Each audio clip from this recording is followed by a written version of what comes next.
Hello, everyone. Welcome to another episode of Dishin With Democracy. Today, we have yet another special Up to Us episode. My name is Husbaan Sheikh. I'm going to be producing this episode, and I'm going to pass it off to Julia.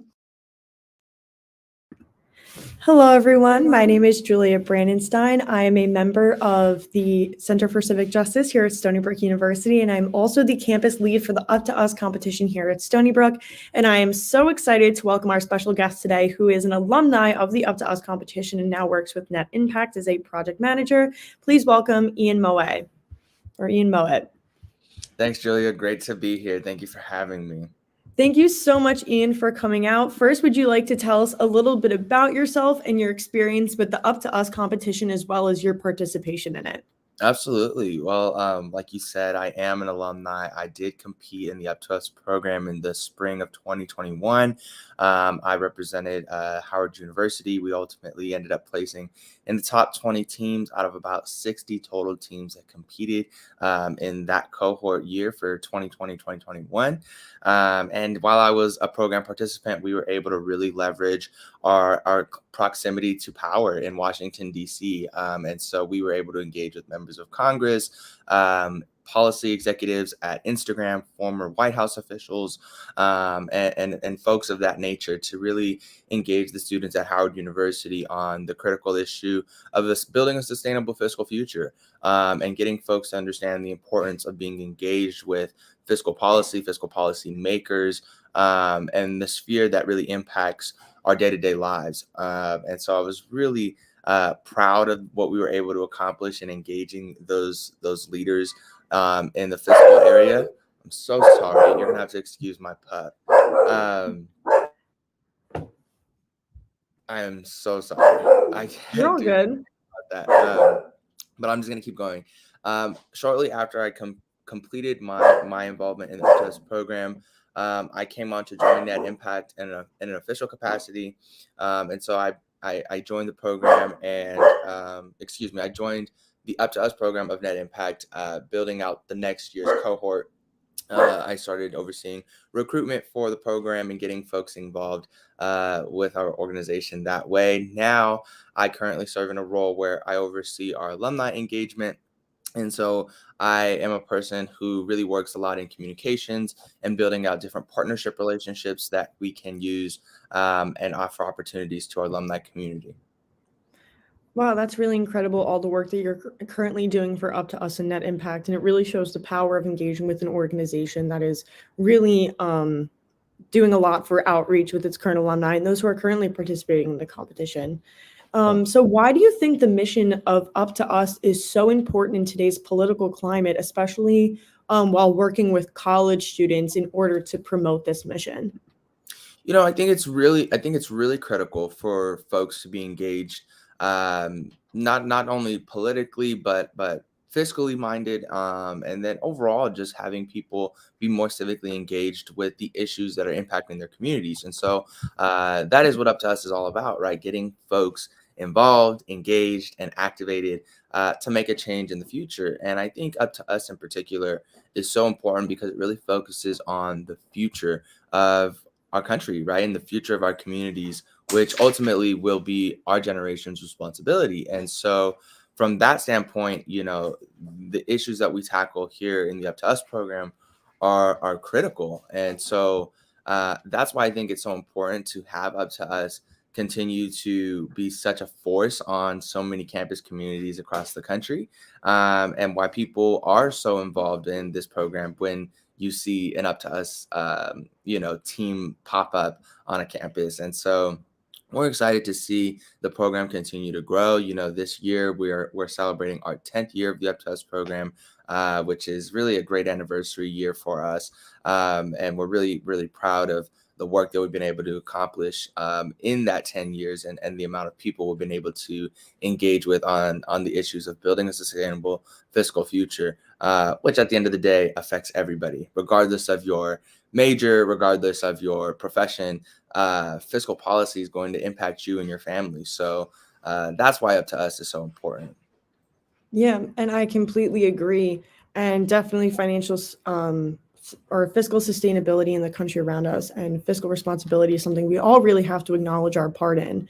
And now addressing the topic of something that really impacts all of us, no matter race, gender, color, age, I think this is a really important question of how do you think COVID-19 has impacted the ability of young people, especially those in college, to understand their role in fiscal responsibility in our financial system, as well as their prospects for the future?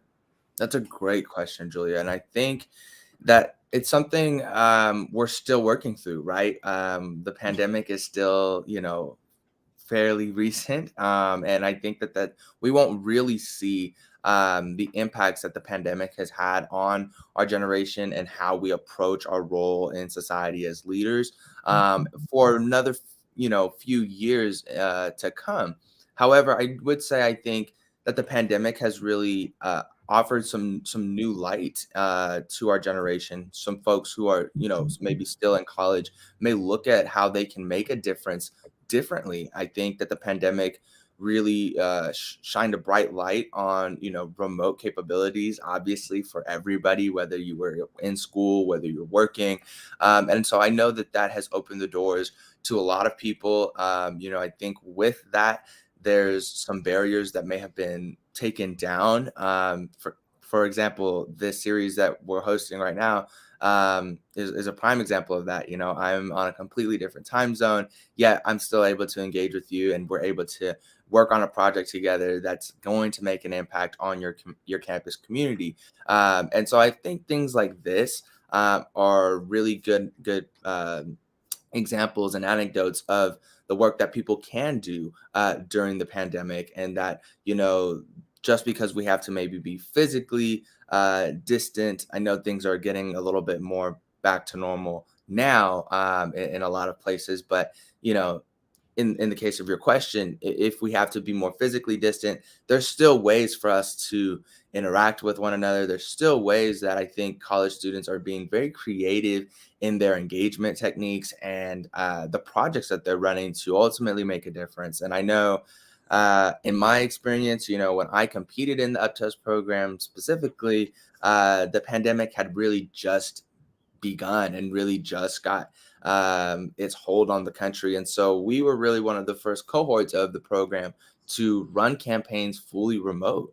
And so that was a challenge that we, were not familiar with. However, we rolled with the punches like so many college students and great student leaders do across the country, and you innovate. And so I think that this generation is really strong, and I think that the pandemic is going to prove that this generation of college students and rising leaders is ultimately better for it. Yeah, and I really think that is so true. There are so many college students across the country who are trying to roll with those punches and trying to make sure that they try to keep normalcy as much as possible. So, kind of on that topic of issues that are incredibly important to our nation, impacting every single person, we also saw a rise of movements like Black Lives Matter and racial equality during the time of COVID-19. That became really important. So regarding the mission of Up to Us, why do you think it's important that students especially promote racial equality when promoting a fiscally sustainable future within the United States? Thank you for asking this. I think that this is something very important to not only building a sustainable fiscal future, but really all issues of impact we should be approaching with a racial equity lens.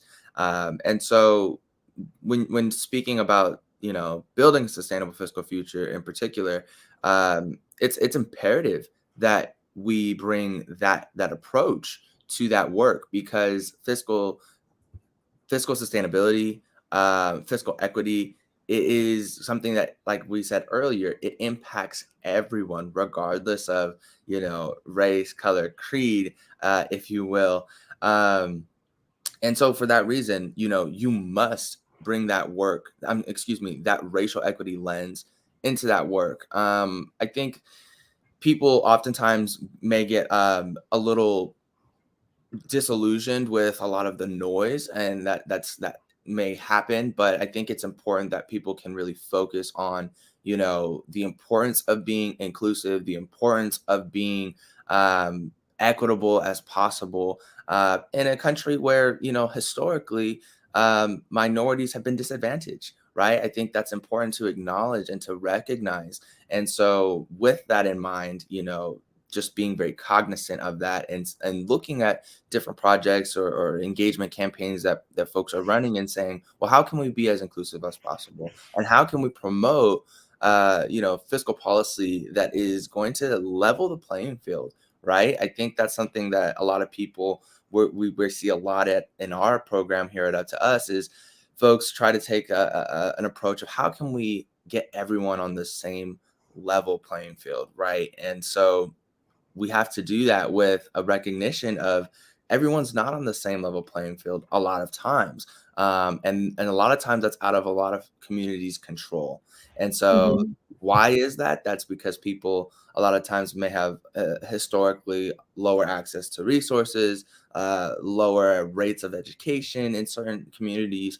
And so understanding those issue areas and recognizing that there are problems that need to be solved is critically important. And just to wrap up, like I said, it's Mhm. important not only in the space of building a sustainable fiscal future and all economic, approaches, but all issue areas, I think, all issue areas of impact, whether that's climate, whether that's education, access to equitable education, diversity in economics, the list goes on.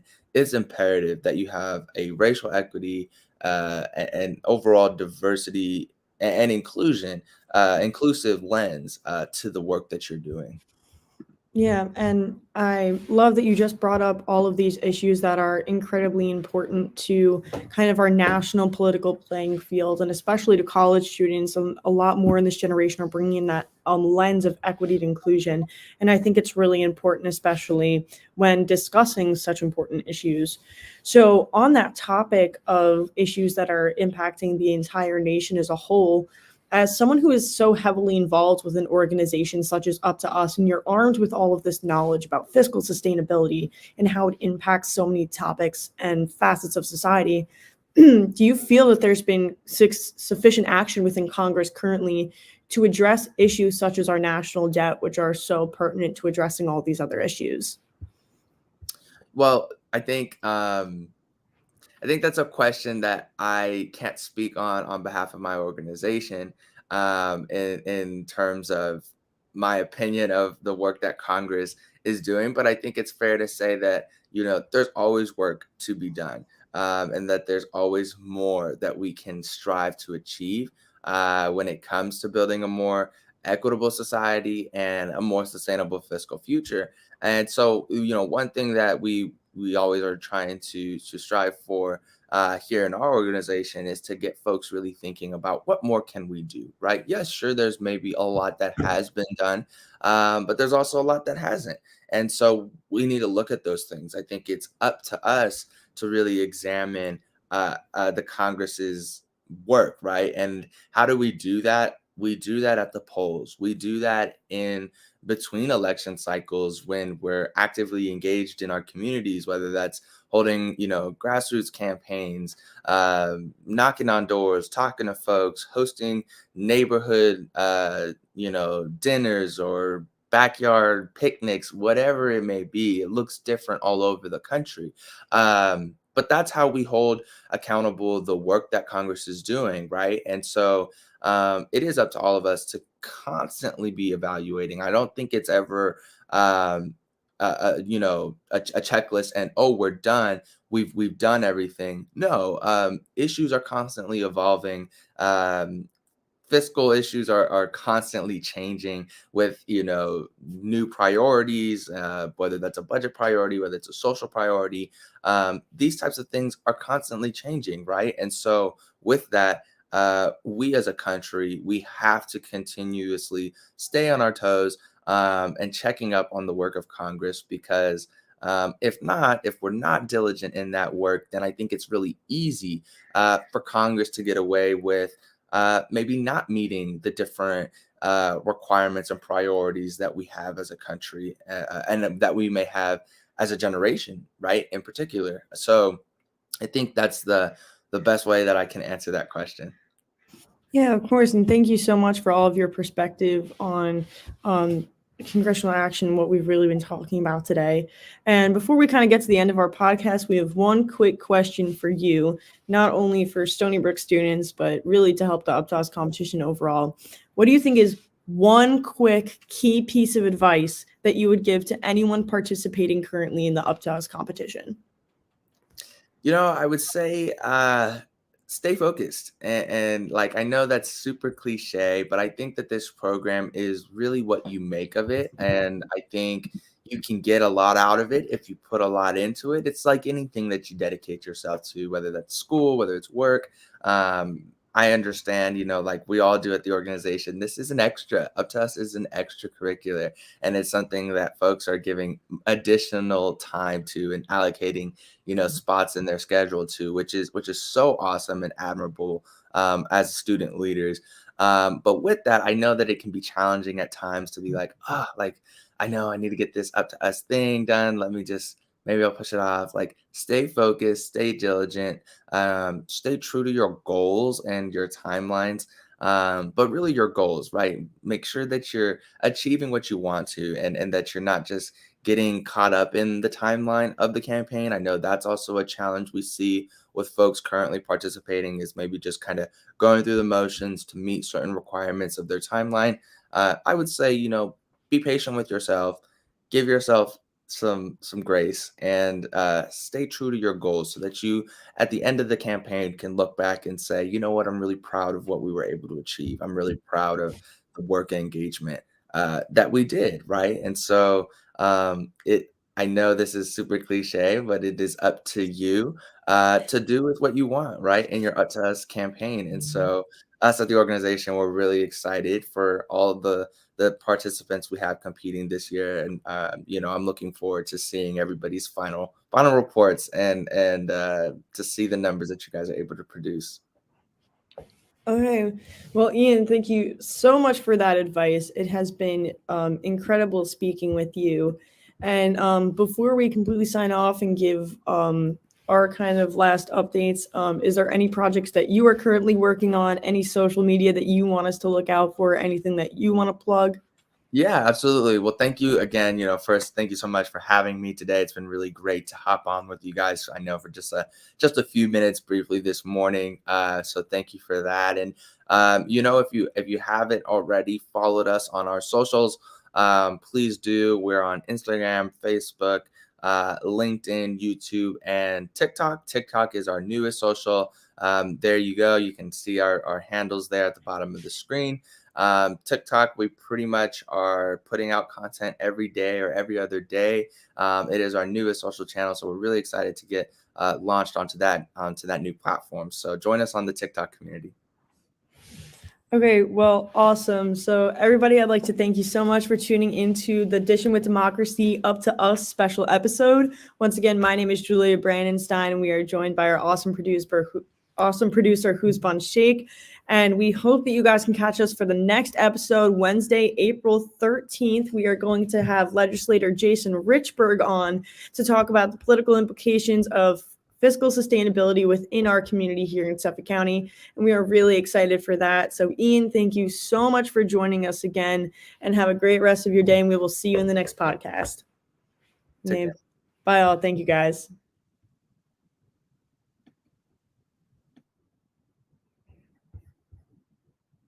Oh, I just